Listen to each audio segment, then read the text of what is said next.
My boyfriend stole my money to take another woman on vacation. When I confronted him, he rolled his eyes and said, "Relax, you'll get over it." His friends mocked me. She called me pathetic, but a few days later, he was screaming on my voicemail, begging me. Ethan and I've been together for just over 3 years. We don't officially live together, but he stays at my place most nights since. His apartment is a 35-minute drive from work, while mine is only 10 minutes away. We talked about moving in together next year when my lease was up at least. That was the plan. Financially, we're both pretty average. We split most expenses when we go out, take turns paying for groceries, and generally have what I thought was a fair financial arrangement. I'd been saving up for the past year and a half for a deposit and first month's rent on a better place. When we moved in together, it wasn't a ton of money, about $2,900, but it represented a lot of small sacrifices packing lunches instead of eating out, skipping Starbucks, picking up extra week and shifts whenever I could. Last Friday, I went to transfer money from my savings to my checking to cover my car insurance. I opened my banking app and nearly dropped my phone. My savings account balance was $312, not the $2,900 it should have been. At first, I thought there had to be some mistake, or maybe my account had been hacked. I called the bank in a panic. After going through security questions, the rep pulled up my transactions. There had been a withdrawal of $2,600 3 days earlier. I hadn't made that withdrawal. The rep asked if anyone else had access to my account, and that's when my stomach dropped. Ethan knows my phone password. I've never hidden it. We've always had an open phone policy. He's seen me enter my banking app PIN before. I never thought he would. I thanked the bank rep and hung up, then checked the security features on my app. The withdrawal had been made in person at a branch across town, using my ID, except I hadn't been to that branch in months. Ethan must have taken my driver's license from my wallet while I was in the shower or asleep.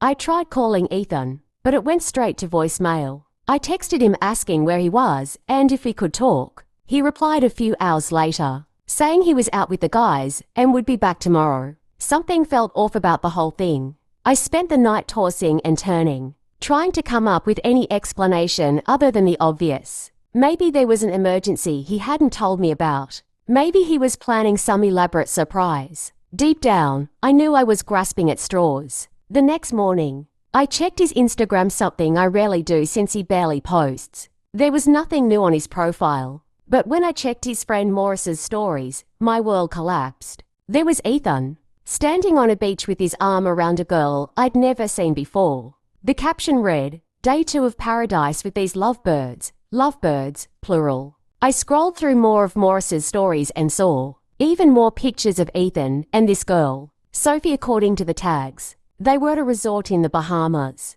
a resort that would have cost about $2,600 for 2 people. I felt physically sick. 3 years together, and he stole my money to take another woman on vacation. I sat on my bathroom floor for what felt like hours, alternating between crying and feeling completely numb. When Ethan finally came home Sunday night, I was waiting. He walked in like nothing was wrong, tanned and smiling. Dropping his duffel bag by the door, he greeted me casually and tried to kiss me. But I stepped back and confronted him about where he'd really been. At first, he stuck to his story about hanging out with the guys. But when I showed him Morris's Instagram stories, his demeanor changed completely. Not to embarrassment or shame, just annoyance. Like I'd caught him in a minor lie about eating the last cookie, not betraying our entire relationship. He didn't even deny taking the money. He claimed it was a last-minute thing, and that Sophie had won tickets but needed someone to go with her. He said he was going to pay me back eventually, as if that made it okay.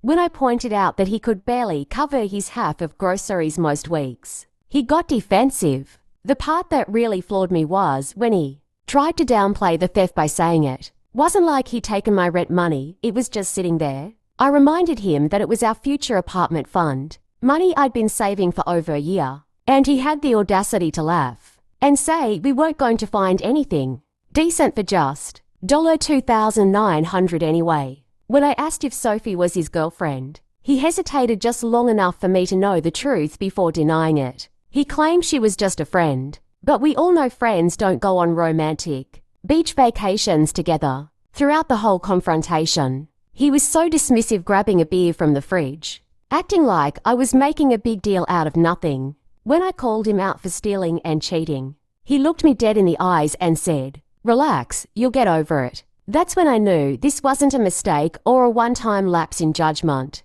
This was who he was. Someone who could steal from me, cheat on me, and then tell me to get over it like I was being unreasonable. I told him to get out of my apartment. He tried to argue, saying his place was too far and he had work in the morning. I told him that was his problem and he should. They thought about that before stealing my money and cheating on me. As he was leaving, he had the nerve to mutter that I was being impossible and making a big deal out of nothing. His parting shot, telling me to keep the drama because Sophie wouldn't act like this. After you left, I collapsed onto the couch, shaking. I've spent the last 2 days in a fog, trying to process everything. I blocked him after receiving several texts accusing me of overreacting and needing to calm down so we could talk like adults. I called out sick from work yesterday and today. I've barely eaten. I keep checking my bank account, hoping somehow the money will reappear, even though I know it won't. I don't know what to do now. Part of me wants to report the theft to the police, but we've been together for 3 years. Despite everything, the thought of him getting arrested makes me feel sick. But then I remember the look on his face when he told me to get over it, and I feel a different kind of sick. I called the bank again this morning, but since he had access to my ID and knew my passwords, they said it would be considered unauthorized use rather than fraud, and my best option would be to pursue it as a civil matter. I'm changing all my passwords, getting a new bank account, and planning to change my locks tomorrow. I don't think he'd try to come back, but I don't know who he is anymore, so I can't be sure. I don't even know what I'm asking for here. I just needed to get this out somewhere because I feel like I'm drowning. First update. First, I want to thank everyone who commented on my last post. I honestly didn't expect so many people to respond, and reading your comments made me feel less crazy and alone. Several people asked for an update, and, well, it's been a week since I kicked Ethan out of my apartment after discovering he stole my savings to take Sophie to the Bahamas. The first couple of days were a blur, crying, barely eating, and obsessively checking my phone. Even though I'd blocked him, I kept thinking maybe he'd find some way to contact me and tell me. This was all a huge misunderstanding. I went back to work on Wednesday because I couldn't afford to miss any more days. My co-worker noticed something was off and asked if I was okay during lunch. I gave her the condensed version, and she was appropriately horrified. It felt validating to see someone else's shocked reaction. That night, I got a text from an unknown number. It was Ethan, texting from his friend Marcus' phone. Just a simple, "We need to talk." I didn't respond. An hour later, another text, "You're being childish. It's just money." I said, "I'll pay you back." I blocked Marcus' number too. Thursday was uneventful, but Friday is when things really went downhill. My friend Natalie invited me out for drinks, insisting I needed to get out of my apartment. I was reluctant, but agreed because she was right. I'd been alternating between work and hiding under my blankets watching TikToks. We went to this bar downtown that has trivia on Fridays. I was actually starting to feel almost normal for the first time all week, laughing at Natalie's terrible guesses during the music round. Then I went to the bathroom. When I came back, I froze. Ethan was there, with Marcus, Andy, and 3 other guys from his friend group. They were at a table across the room and hadn't seen me yet. I immediately told Natalie we needed to leave. But as I was gathering my jacket, Andy spotted me and headed over. He approached with this smug smirk, making loud comments about how I was crying over my piggy bank and that Ethan had been moping all week because of my overreaction. According to him, it wasn't like Ethan spent my money on drugs, it was just a vacation with a hot girl. And any guy would have done the same. I tried to stand my ground, reminding Marcus that Ethan had stolen from me. But Marcus just rolled his eyes dramatically. By this point, Ethan had noticed the commotion and was heading over with Andy and the others, effectively blocking our path to the door. Ethan acted so casual, like we were just bumping into each other at the grocery store. He kept insisting I needed to unblock him so we could sort this out, when I firmly stated there was nothing to sort out. He stole my money and cheated on me. Andy and another guy started snickering. Ethan's defense was pathetic. He admitted taking the money without asking was wrong but claimed it wasn't stealing because we're together. And what's yours is mine. He insisted Sophie was just a friend and that it wasn't a romantic vacation because Marcus and Andy were there too. It was a group thing. When I pointed out that Andy's Instagram literally called them lovebirds, Andy mumbled something about it being just a joke. That's when I heard a female voice behind me, and my humiliation reached a whole new level. It was Sophie, asking if I was the one having a meltdown over a few dollars. When I tried to explain that he stole my savings, she looked me up and down with this pitying expression and called me pathetic for being this worked up over $2,600. I corrected her that it was actually $2,600 and had taken me over a year to save. Her response? She threw her head back and laughed, saying that was even sadder. I looked at Ethan, waiting for him to defend me or tell her to back off. Instead, he was staring at the floor with a small smile playing at the corners of his mouth. That's when it hit me. He told them all about this. They'd been laughing about it, laughing about me. The girl who was stupid enough to get her money stolen. The girl who was pathetic enough to be upset about it. Natalie, bless her, announced we were leaving and pushed past Marcus. As we walked away, I heard more laughter behind us. And Sophie made sure I heard her telling Ethan he dodged a bullet by not being with someone that financially unstable. I made it outside before the tears started. Natalie hugged me while I tried to pull myself together, then ordered an Uber to take us back to my place. In the car, she told me Ethan and his friends were always jerks, and she never understood what I saw in him. Back at my apartment, Natalie stayed over. We ordered pizza, opened a bottle of wine, and she let me vent. I showed her the text Ethan had sent from Marcus' phone, and she helped me block a few more numbers I hadn't thought of. The next morning, I woke up to an Instagram DM from Sophie. I almost didn't open it, but curiosity got the better of me. The message confirmed my worst fears. She and Ethan had been seeing each other for months. He'd been telling her that we were basically broken up and just roommates. She claimed finding out he stole my money was gross but wanted me to know the whole truth that this didn't start with the Bahamas. I took a screenshot, then blocked her too. Months. All those late nights working. The weekends he was helping his buddy move. The mysterious phone calls he'd take outside. It all made sense. I showed Natalie the message when she woke up. She wasn't surprised, pointing out that men like Ethan don't suddenly decide to steal and cheat, they work up to it. We spent Saturday making a plan. First, I called my landlord and explained the situation, asking if I could change the locks since Ethan wasn't on the lease. They agreed to send someone Monday morning. Then I went to my bank and opened a completely new account at a different bank, transferring what little money I had left. I changed all my passwords, set up two-factor authentication on everything. Natalie helped me go through my apartment, gathering anything Ethan had left behind into a box. It wasn't much, some clothes, a toothbrush, a few video games, nothing worth fighting over. Sunday morning, I woke up feeling different. Not better, exactly, but clearer. The humiliation from Friday night still stung. But underneath it was something else, anger. Not the heart, reactive kind from when I first found out, but something colder and more focused. They thought I was pathetic. Fine, let them think that. But I wasn't going to curl up and disappear. I spent Sunday cleaning my apartment top to bottom, throwing out things that reminded me of Ethan, rearranging furniture. It sounds silly, but it felt like reclaiming my space. I also made a budget plan to rebuild my savings. It would take time, but I'd done it before. This morning, the locksmith came and changed my locks. I felt a weight lift off my shoulders knowing Ethan couldn't just walk in anymore. I went to work, and when I checked my phone during lunch, I had 3 missed calls from Ethan. Not from another number, his actual number. I must have missed one when I was blocking people. I listened to the voicemail he left. His tone had changed completely from Friday night. He sounded worried, almost panicked, saying we needed to talk because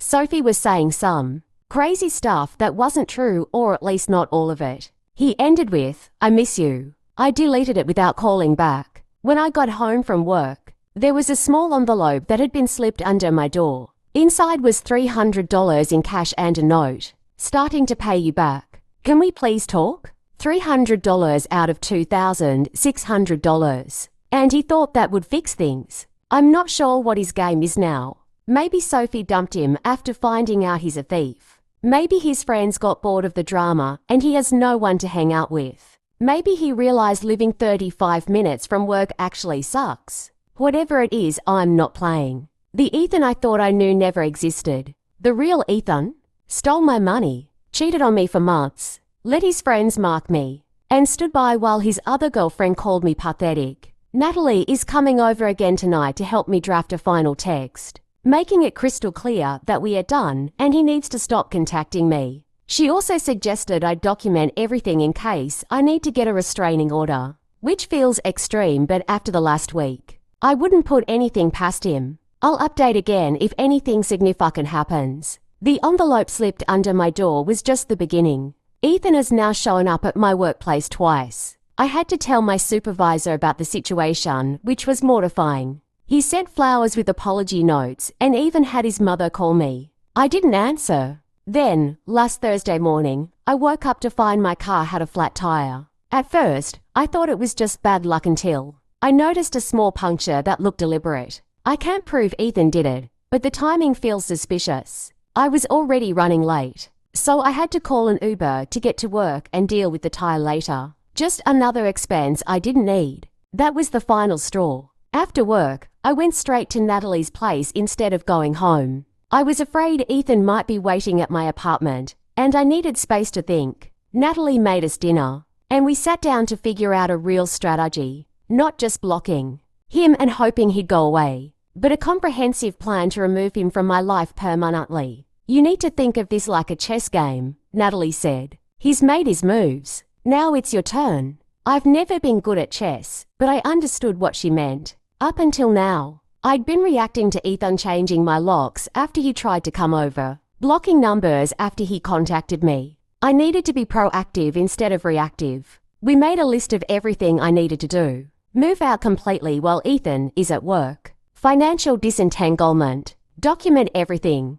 Contact his family. Reach out to mutual friends. Prepare for potential escalation. The next morning, I called in sick to work. I felt bad about it, but I needed a day to put my plan in motion. First, I called my landlord and explained the situation in more detail. To my surprise, she was incredibly understanding. She agreed to let me out of my lease with just 30 days. Notice instead of the usual 60. Next, I went to my bank and spoke with the manager about my accounts. I'd already opened a new account at a different bank, but I wanted to make sure there were no lingering connections. I also checked my credit report to make sure Ethan hadn't opened anything in my name. Thankfully, he hadn't gone that far. I spent the afternoon making a detailed inventory of everything in my apartment, taking photos of my possessions. I separated things into categories. Stuff that was definitely mine from before Ethan. Things we bought together. Items that were clearly his. For the joint purchases, I made notes about who paid for what.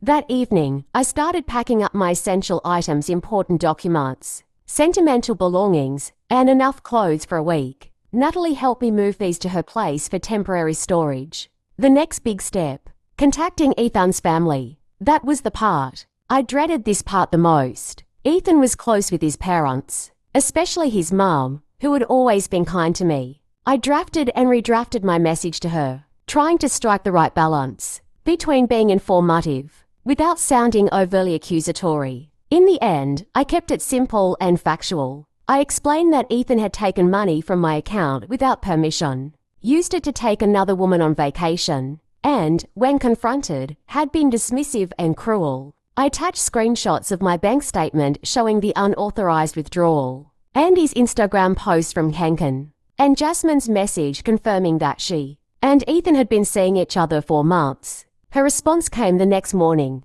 Lena, I'm shocked and disappointed to hear this. I raised Ethan better than this. I'm so sorry for what you're going through. I'll be speaking with him. I felt a weight lift off my shoulders. She believed me. I hadn't realized how much I needed that validation until I got it. The next step was trickier, reaching out to our mutual friends. Ethan and I shared several friend groups, and I knew I needed to get ahead of whatever story he was spinning. I decided to start with August. He'd known Ethan longer than I had, but he was fair-minded. I asked if he could meet for coffee, and he agreed. At the cafe, I gave him the condensed version of events, showing him the same evidence I had sent to Ethan's mom. His reaction surprised me. I knew something was off, he said. Ethan's been acting weird for months, making excuses not to hang out with the old group. And last week, he was asking if anyone could loan him money for rent. That was news to me. Rent, I asked. He's never had trouble paying rent before.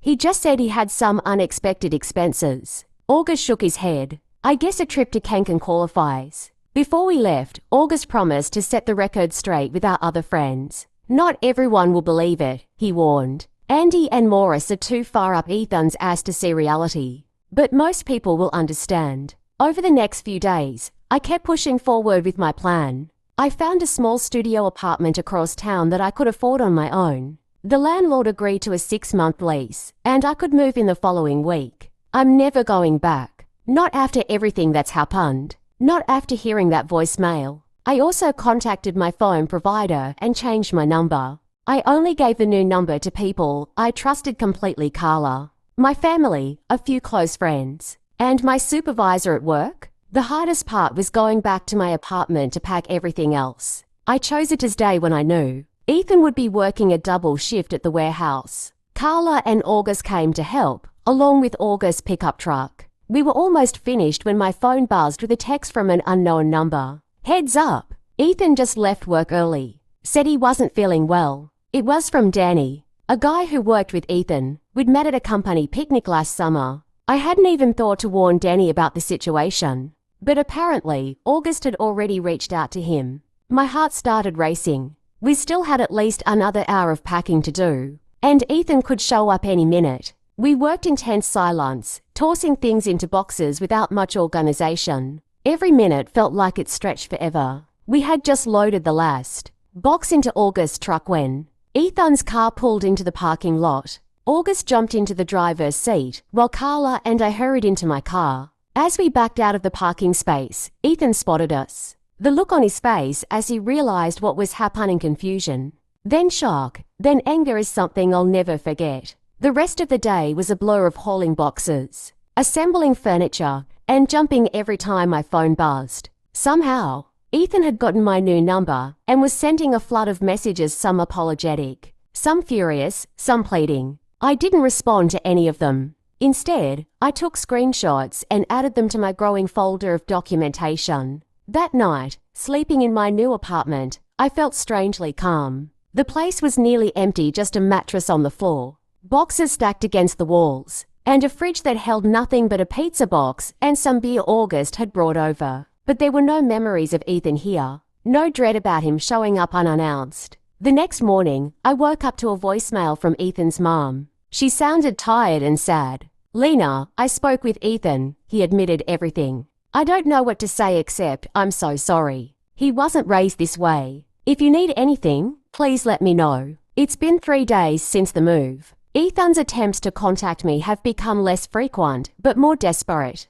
Yesterday, he emailed me, saying Jasmine had broken up with him after learning the full story and that he now realized what a mistake he'd made. I didn't respond. For now, I'm still staying at Carla's most nights, only going to my new place to grab clothes or necessities. I haven't fully settled in yet, partly because I'm still unpacking, but mostly because I'm afraid Ethan might find out where I live. The whole situation is exhausting, unsettling, and sad. Final update. Hey everyone, it's been about 3 weeks since my last update, and a lot has happened. First, thank you all for your advice and support. Reading your comments has helped me stay strong when I was tempted to respond to Ethan. Several people suggested getting a security camera for my new apartment, so I took that advice and ordered a simple doorbell camera from Amazon. After I moved out and contacted Ethan's family and friends, there was radio silence from him for about 4 days. At first, I was relieved. Maybe he'd finally gotten the message and was moving on. I should have known better. The silence broke last Monday morning. I was getting ready for work when my phone buzzed with a text from yet another unknown number. I know you're reading these. You can't just throw away 3 years. We need to talk. I blocked the number without responding. By lunchtime, He had found another way to contact me, this time through a fake Instagram account. The message was longer, but the message was the same. He insisted I was overreacting, that he had made a mistake, that we could work through this. What struck me most? There was still no real apology. No, I'm sorry I stole from you. No, I'm sorry I lied and cheated. He acted like cheating on me for months was just a mistake, like he'd forgotten to take out the trash. That evening, August texted to see if I wanted to grab dinner. He'd been checking in regularly since helping me move, and I appreciated it more than I could say. Over pad thai, he filled me in on what he'd heard through the grapevine. Apparently, Ethan's life was starting to fall apart. Jasmine had broken things off completely after learning the full story from multiple sources. She'd been under the impression that Ethan and I were just roommates who occasionally hooked up, not a committed couple of 3 years. His parents had also cut him off financially. I hadn't even known they were helping him with bills, but apparently they'd been covering his car insurance and phone plan. Andy and Morris were still hanging out with him, but most of our other friends had distanced themselves. Most significantly, Ethan was struggling with rent. His apartment had always been more expensive than mine, and without my place as a crash pad closer to work, he was spending way more on gas. Plus, he'd already blown through his savings on that Kanken trip. The next morning, I woke up to an email from Ethan's mom. She wanted to meet for coffee, to return a few of my things that had been left at their house. When I arrived, she was already there, looking exhausted, dark circles under her eyes. She apologized for Ethan's behavior and mentioned that he had moved back home temporarily because he couldn't afford his rent. He wasn't handling it well, angry at everyone, refusing to take responsibility, not understanding that these were the natural consequences of his actions. Before we parted, she hugged me and told me I deserved better. I cried in my car afterward, not for Ethan, not because I missed him, but for the relationship I thought we had, for the future I thought we were building, for the person I believed he was. The next few days were quiet. I settled into a routine at my new place and started rebuilding my savings. For brief stretches, I even forgot about Ethan completely. Then Friday happened. I was at the grocery store, casually browsing the produce section, when I felt the hairs on the back of my neck stand up. I glanced toward the end of the aisle and froze. Morris was standing there, watching me. My stomach dropped. If Morris was here, was Ethan nearby too? I headed straight for the exit, my heart pounding. Just as I stepped into the parking lot, I nearly collided with Andy. To my surprise, he apologized. He admitted that his behavior at the bar that night had been out of line. Apparently, Ethan had told them we were already on the rocks and that the money he took was partly his anyway. When I asked why, he was suddenly having a change of heart. Andy hesitated before revealing that Ethan had been acting off-angry all the time, borrowing money without repaying it, and even getting drunk and punching a hole in Morris's bathroom wall. But the thing that really unsettled me, Andy said Ethan kept talking about me like I was coming back any day now. When I got home, there was a package leaning against my door. My name scrawled in Ethan's handwriting. Inside was $500 in cash and a rambling letter filled with apologies, excuses, and desperate pleas for another chance. He claimed he'd sold his gaming console to start paying me back and mentioned that he'd been to 2 therapy sessions. Later that night, my phone rang. Unknown number. Against my better judgment, I answered. It was Ethan, drunk, slurring his words. He asked if I'd received his package and mumbled something about taking a side gig with DoorDash to pay me back. When I said yes, his tone shifted. Desperation, panic. He started ranting about how his life was falling apart, his parents treating him like a child, Jasmine refusing to speak to him, our old friends turning against him. And then, the kicker, people make mistakes. You can't throw away 3 years over one mistake. I took a deep breath. It wasn't one mistake, Ethan. It was a series of deliberate choices. Silence, then sobbing. He begged me to reconsider, to at least meet up and talk. I simply said, goodbye, and I hung up.